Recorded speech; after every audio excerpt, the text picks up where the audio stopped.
आप तो करेंगे बेटा, जोरથી बोलो, भारत माता की આજે ટીબી મુક્ત ભારત અંતર્ગત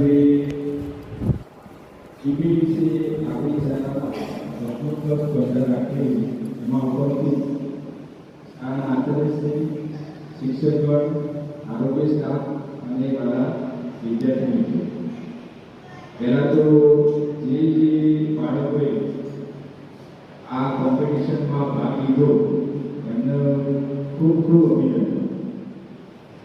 એમ કે પહેલા તો કાર્ડ લેવો એ મહત્વનો છે, પહેલો બીજો ત્રીજો નંબર આવવો એ મહત્વનો નથી. તમે અહીંયા આવી બે શબ્દો બોલો એ ઇમ્પોર્ટન્ટ છે. આમાંથી આપણે ઘણા બધા ટીપ પણ લાગે.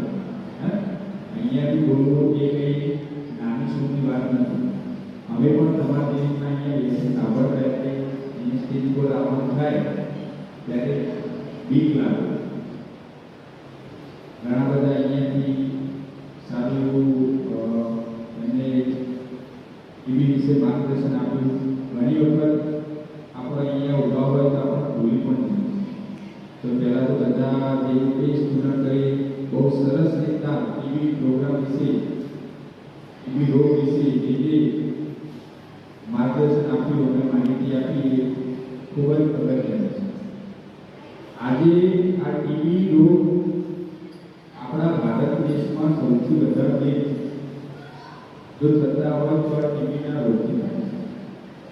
એટલે આપણા માનનીય વડાપ્રધાન સાહેબે 2025માં એટલે આ ચાલુ વર્ષમાં ટીબી ફ્રી સીએ બનાવવાનો નિયમ લીધો છે.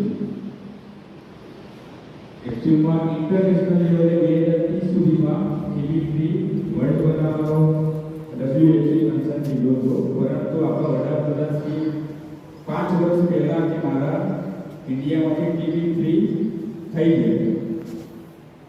એટલે આ વર્ષે ખાસ આના પર બહુ ભાર મૂકવામાં આવે છે.